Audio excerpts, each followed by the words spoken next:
Hello, ladies and gentlemen, and welcome back to Creepypastas. Yes, Creepypastas, the series where we take a step back from the gaming side of things and look at our favorite internet campfire stories.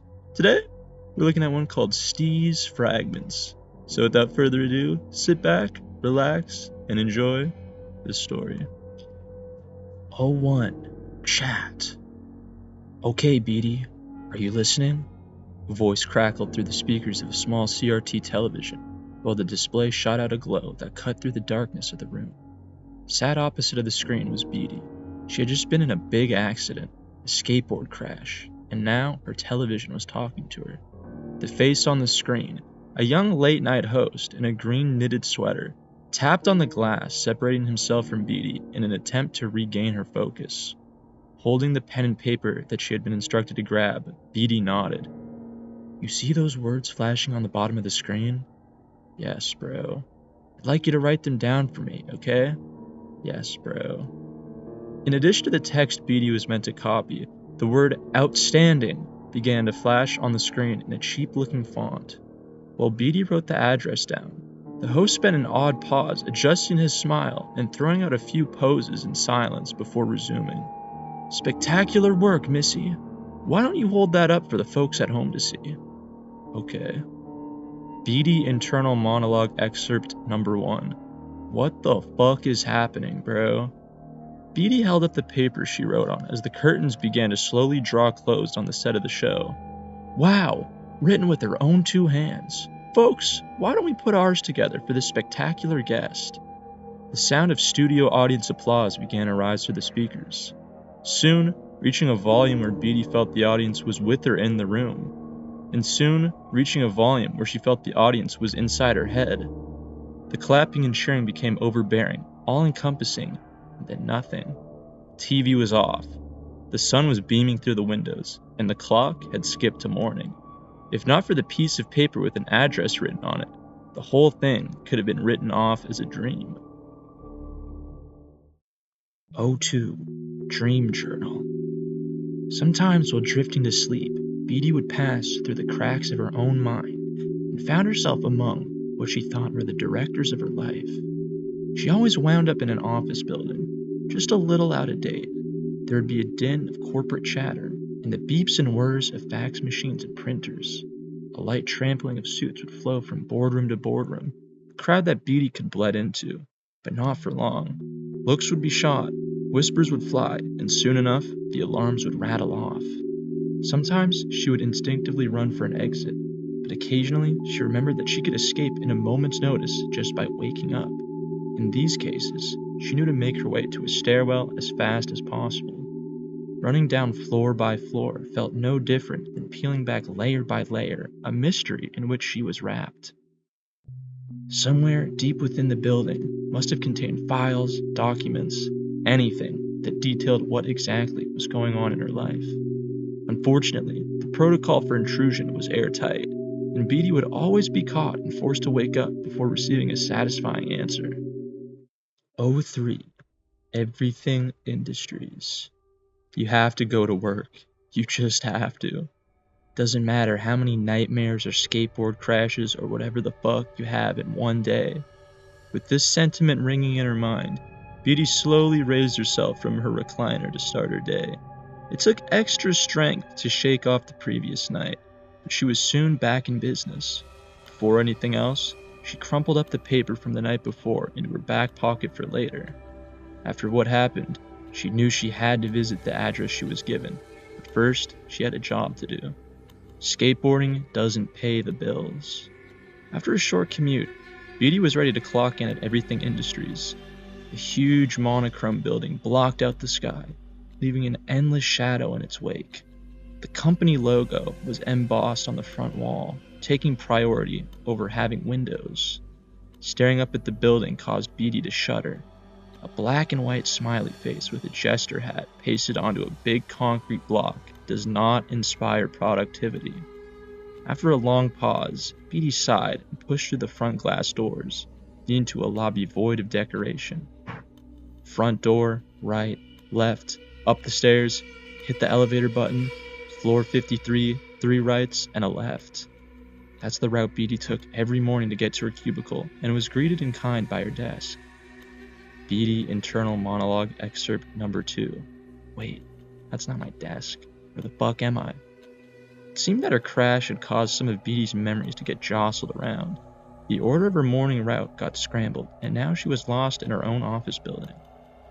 After a short scan of her surroundings, she realized that she was not in the exact same office as the one she had dreamt before.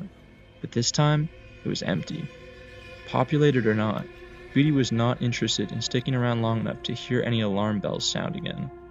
She took the obvious approach, attempting to retrace her steps and take the same turns that she took before in reverse order. But it seemed that once she realized she was in the wrong place, the order of her morning route had rearranged itself again. Front door, right, left, floor 53, up the stairs, 2 rights and a left.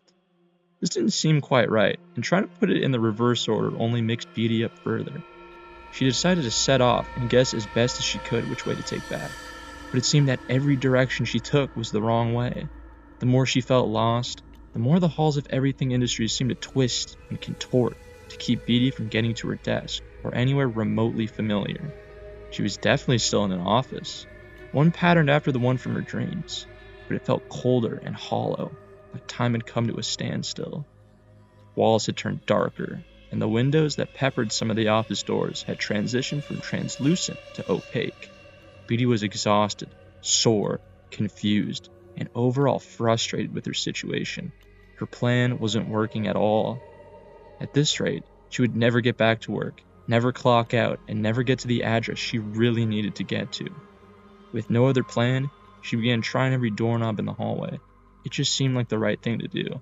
Twist left, twist right, locked. Pull up, pull down, locked. Jiggle the knob and lockpick it secret method style like she always used to sneak into places, locked.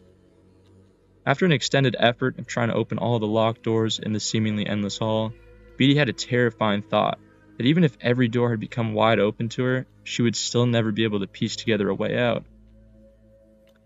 With this in mind, Beatty laid down on the matted carpet floor. She accepted that her luck had run out and was ready to call it quits. She had always run a bit wild with her luck, using it to get out of sticky situations, avoid injuries after a bad slam while skateboarding, that sort of thing. Beatty thought back to the night before and her bad crash. She must have used up the very last bit of her luck to not get turned into red paint on the pavement. She checked her luck just to be sure that it was 0, so she could properly sulk about having no chance of escaping the halls. But no, Beatty was greeted with luck 100%. Integer overflow error. When Beatty's luck reached 0, whether it was from the crash or getting stuck in the endless hallway, another event triggered at the same time that caused her luck to dip into the negatives, overflowing and resetting to 100%. This meant that whatever was on the other side of the door she was trying to open, she was lucky they wouldn't budge for her. With this in mind, Beatty decided to casually stroll through the hallway, whistling an awful melody. Her luck was maxed out. She had nothing to worry about. After a casual jaunt through the halls, her success guaranteed, the hallway began to revert to its previous state. The slowly twisting and graying halls straightened out and revitalized their color. With this detour out of the way, Beatty was back in the first room of the office from her dreams. With confidence that she could now explore freely and without alerting any suits, Beatty strolled down the nearest stairwell, a sense of excitement growing within her. Answers, she giggled to herself as she made it to the lowest floor. A large door with the Everything Industries logo stood over her, the white eyes of the smiley face piercing into her useless soul, the pearly grin laughing at her pointless existence. Whatever, I'm too awesome for this shit right now, Beatty smirked as she contorted her fingers into a 4-leaf clover shape to symbolize her luck. It really hurt, but she thought it looked cool. On the other side of the door, she came face to face with what seemed to be a viewing room. Like most rooms in Everything Industries, it was void of any furniture or decoration. There was a large window, but looking through it felt like looking through a pair of binoculars backwards. Everything seemed small and far away. Beatty put her face up to the glass and was barely able to make out a room on the other side. It looked quite out of place compared to the rest of the building, with bright colors plastering the walls and strange, colorful objects scattered around.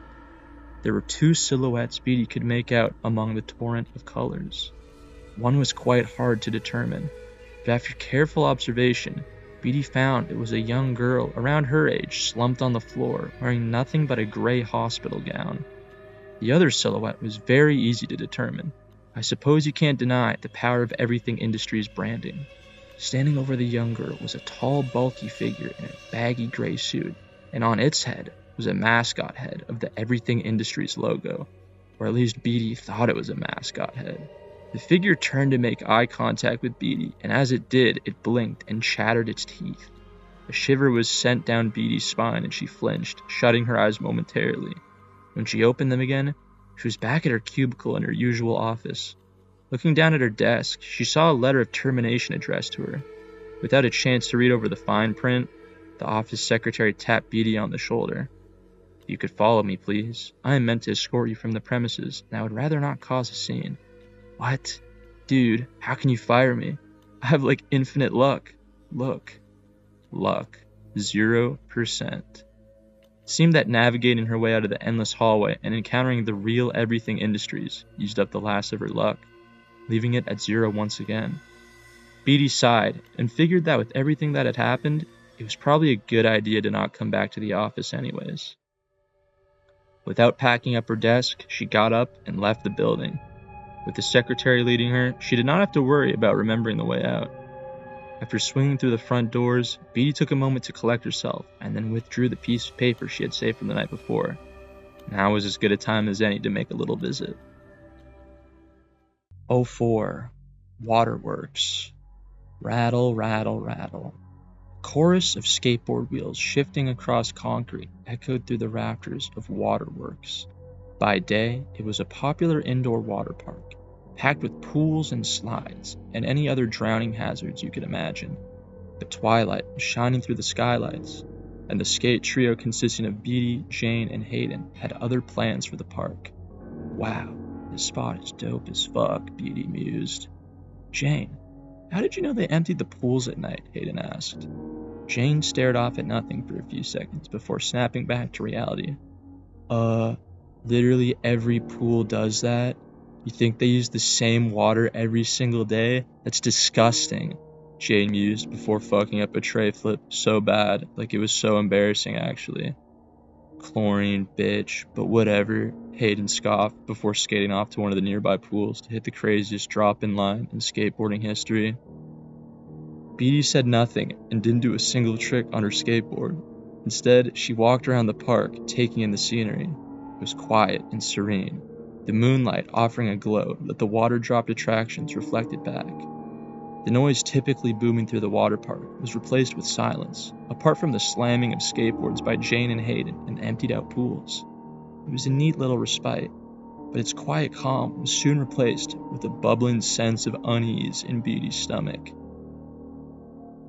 She walked back to where Jane and Hayden had been skating, hoping to ease her mind with some light banter between the two. Instead, she was met with a puzzled look on Hayden's face, with Jane nowhere to be found. Dude, she's with you, right? I swear she was just here. She was about to drop in the bowl again," Hayden said. "Nah, I was just scouting the place out. The vibe was off, so I ran back to check with you guys," Beatty replied.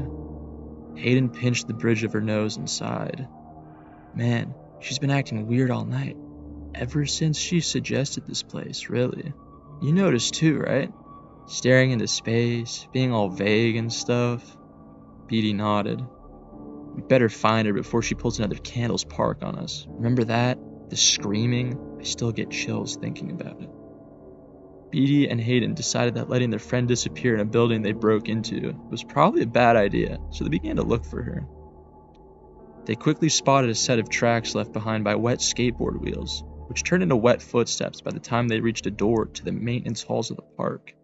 The hallway was dark and damp, with rusted pipes jutting out of the ceiling and a line of doors on each side to the very end of the hall. At the end of the hallway, they spotted Jane going from door to door, jostling doorknobs and peeking through windows. "Bro, what the fuck?" Hayden called out to Jane. Beatty and Hayden rushed over to Jane and were met with what seemed like a totally different person from just a few minutes prior. Any pretense of typical emotion had been wiped from her face and replaced with a blank look of determination. Hayden shook her a few times with no real response. After a few moments of silence, Jane lifted her head and spoke up. "Do you guys remember April?" Jane asked. "Yeah, that chick you ditched us to hang out with all summer that one year? Whatever. Can you stop being weird and come skate with us?"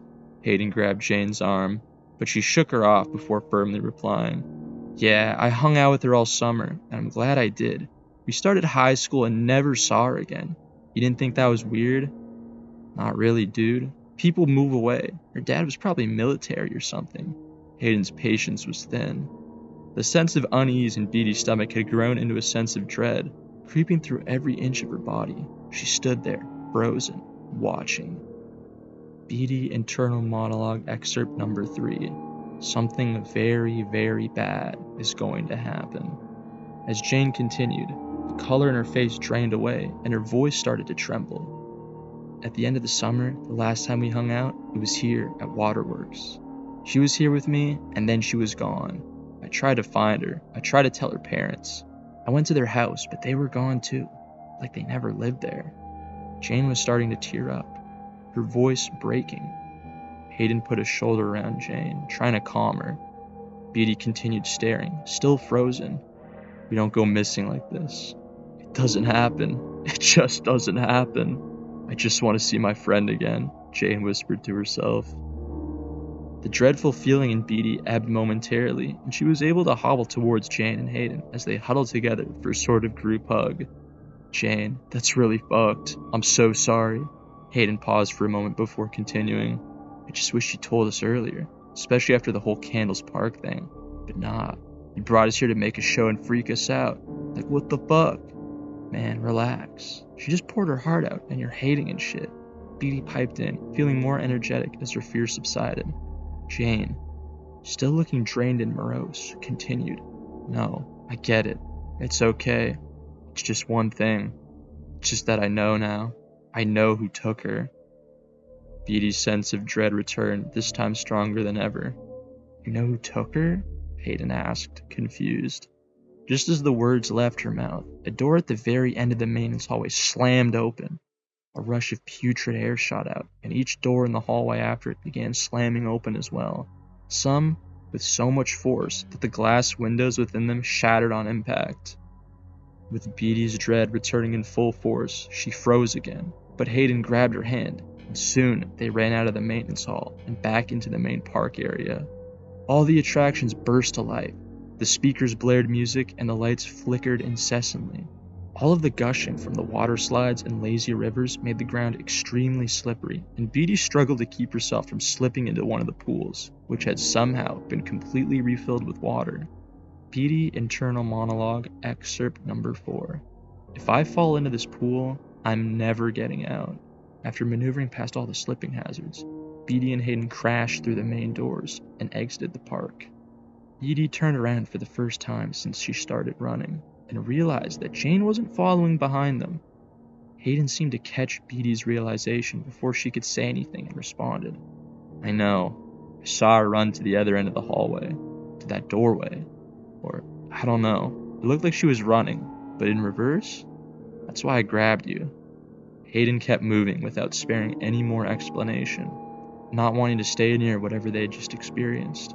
Beatty was in too much shock to think about leaving Jane behind, and quickly followed behind Hayden.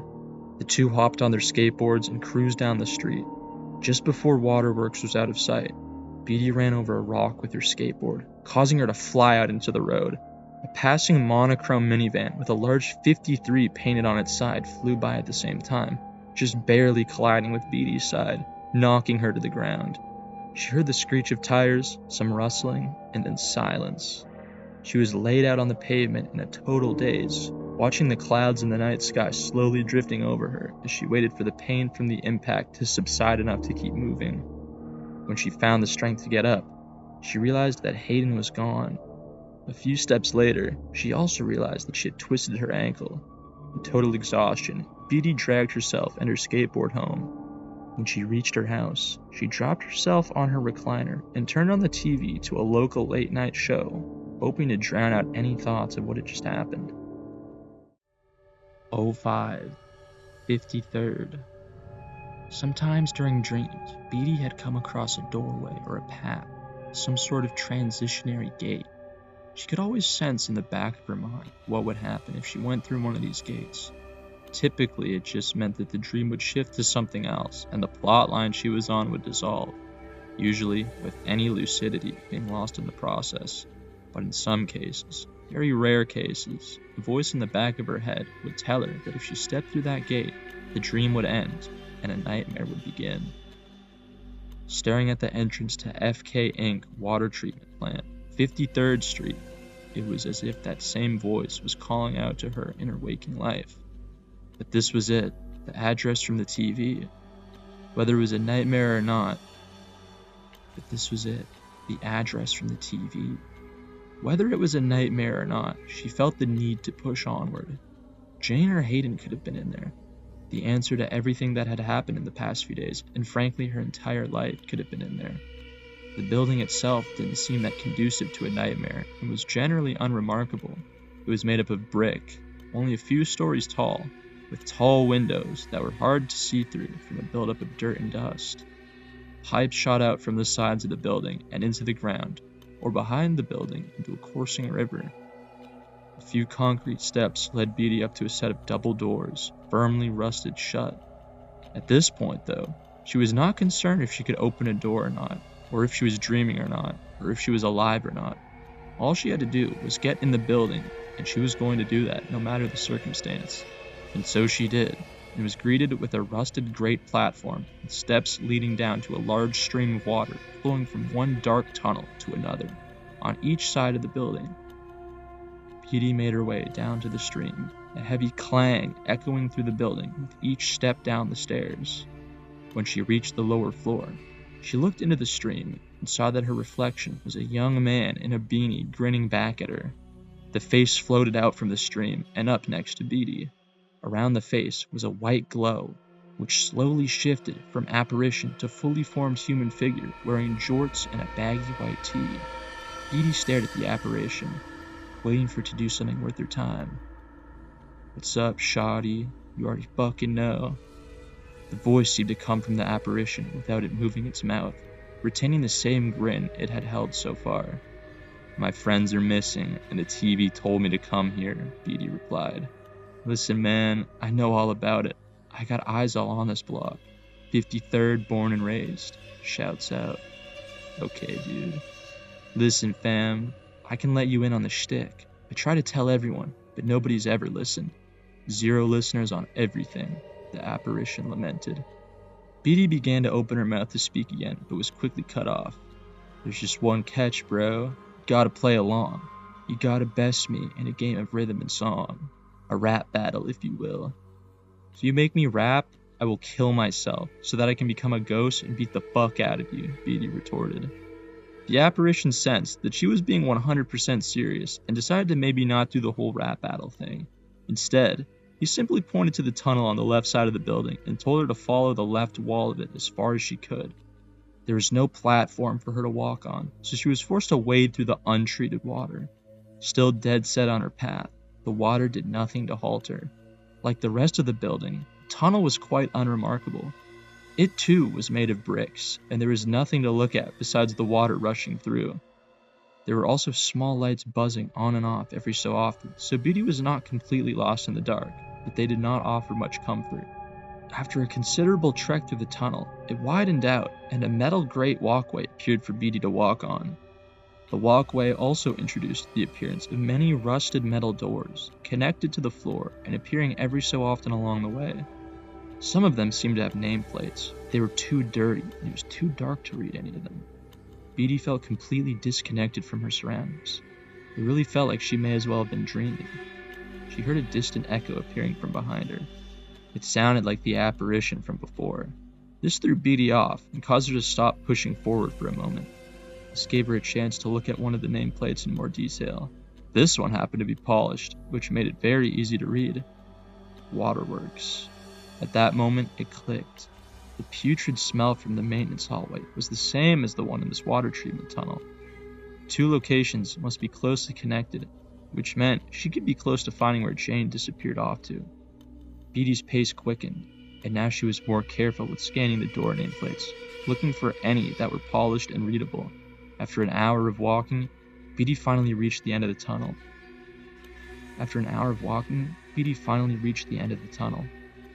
On the way, she noted doors labeled after the local mall, an arcade, multiple police precincts, City Hall, Candles Park, and Everything Industries. Now at the end of this hall was a final metal door, significantly larger than the rest.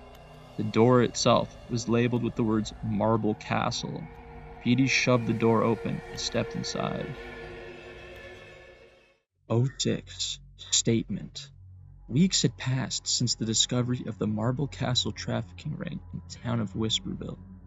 While Beatty was wading through the tunnels of the 53rd Water Treatment Plant, a camera operator for a local TV program had been trailing close behind and captured all the evidence that incriminated Mayor Castle, various high-ranking employees within Everything Industries, and other government and police officials. All of the footage was broadcast that night and led to widespread coverage over the country.